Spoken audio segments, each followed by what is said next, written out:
Olá, meus amados, mais uma vez, sejam bem-vindos aqui no nosso estudo sobre escatologia. Na última aula, nós falamos sobre o Tribunal de Cristo, aquele momento onde a igreja se reúne com Cristo, tá bom? Vamos observar aqui rapidamente a linha do tempo. Esse traço aí é a linha do tempo, tá? Que nós colocamos aqui para ficar melhor ilustrado. Nós temos aí no início a vinda de Cristo, seu nascimento, sua morte, ressurreição. Depois nós temos o período da igreja, entramos ali na dispensação da graça, conforme nós já estudamos também.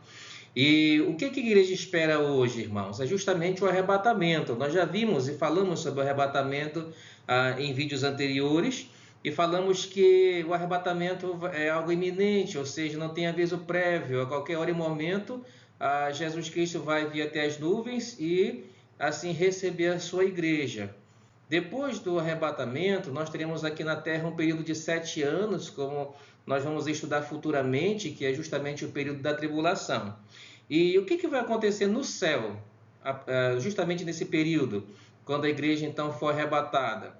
Nós teremos lá no céu o tribunal de Cristo, que é quando os crentes receberão do Senhor Jesus Cristo os seus galardões, os seus prêmios, por tudo aquilo que eles fizeram depois que aceitaram a Cristo como seu Salvador, ok? E nesses galardões, eles vão receber os seus prêmios, suas coroas, e é justamente aqui que entra o Senhor Jesus Cristo adornando, enfeitando assim a sua noiva.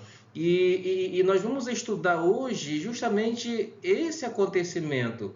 Jesus Cristo está adornando a sua noiva justamente para o casamento, para as bodas, conforme é ensinado nas Escrituras. Por isso, o nosso assunto de hoje vai ser justamente sobre as bodas do Cordeiro, tá bom? As bodas do Cordeiro é um termo usado na palavra de Deus que se refere a um evento simbólico descrito no livro de Apocalipse. Nós vamos já ver esse texto apresentado aí segundo João no Novo Testamento, tá bom? Esse evento, esse acontecimento representa o quê? A união final, a união gloriosa entre Cristo, que é o Cordeiro, e a igreja, que é a sua noiva. Então, as bodas do Cordeiro é uma metáfora do relacionamento entre Cristo e os seus seguidores, ou seja, a igreja, simbolizando então aí a celebração e a consumação da salvação e, é claro, do plano divino sobre todo o seu povo. Ok? Então, as bodas do Cordeiro nada mais é do que o ajuntamento de Cristo, uma união perfeita, Cristo representando o noivo, a igreja representando a noiva, em uma união eterna. Tudo bem?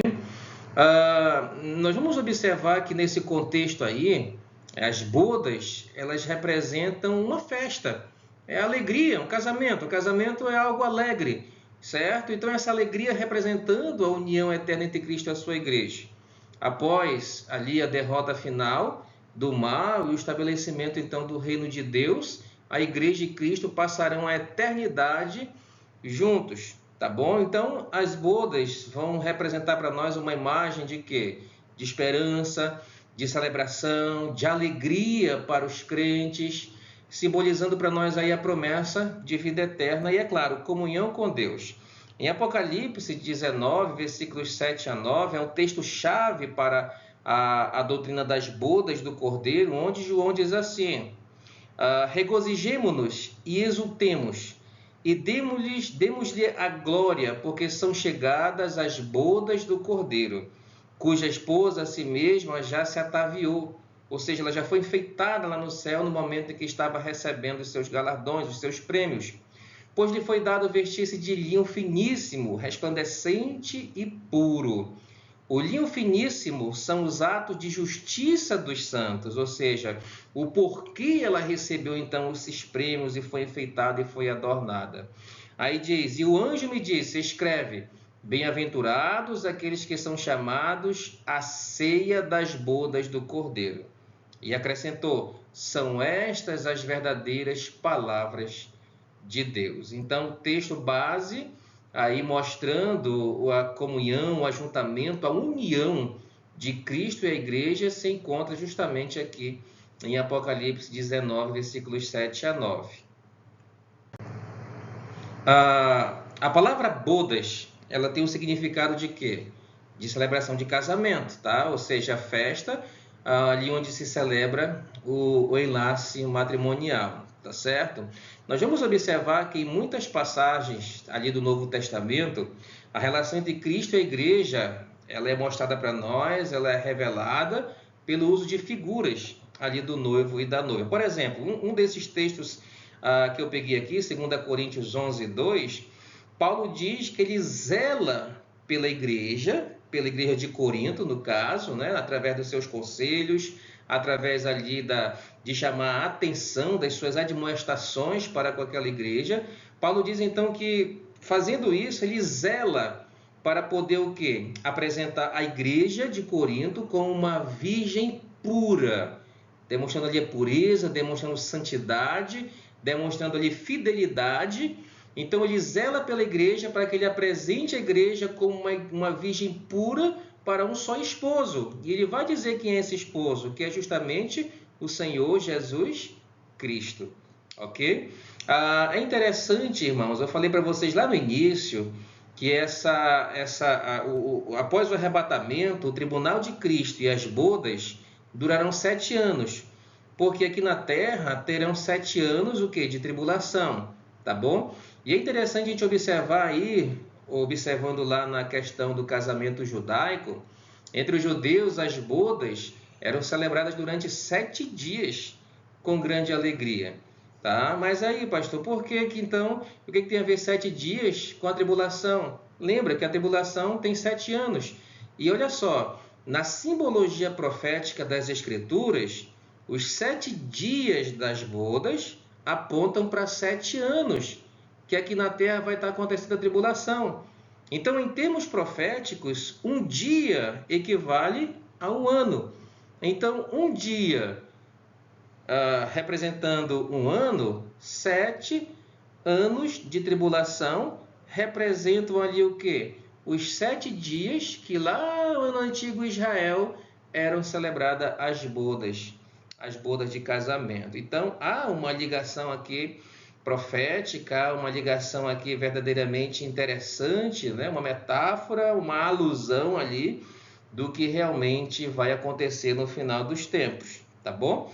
Então, naquele dia, Cristo vai se unir à igreja para nunca mais se separar dela. Lembra que é o casamento, um casamento perfeito, uma união perfeita. Cristo e a igreja estarão juntos para sempre. Nós vamos estar com Cristo no tribunal, nas bodas, na sua manifestação quando ele vier após o final da tribulação. Depois estaremos com Cristo no milênio, reinando com Cristo. Tudo isso nós vamos estudar ainda. E é claro, também no juízo final, nós estaremos julgando com Cristo até mesmo os anjos. Nós aprendemos isso lá em 1 Coríntios capítulo 6. Depois nós estaremos com Cristo na nova terra, certo? Ou seja, na nova Jerusalém. E finalmente, então, estaremos com Cristo durante toda a eternidade. Tá certo, irmãos? Então, esse é o resumo aí do que são as bodas do Cordeiro, o casamento entre Cristo e a igreja, para viverem uma união ali perfeita e eterna. Tudo bem?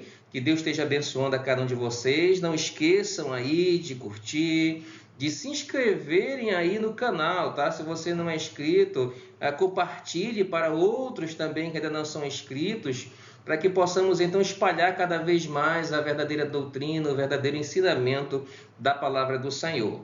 Que Deus os abençoe, meus amados irmãos, todos os que fazem parte lá do grupo RH Teologia no WhatsApp, que Deus esteja sustentando e abençoando a cada uma de suas famílias. E, se o Senhor permitir, até o próximo vídeo, onde nós começaremos a falar sobre a tribulação, ok? Então, que todos realmente estejam aí aprendendo um pouquinho mais da palavra do Senhor. Esta é a nossa finalidade. Amém.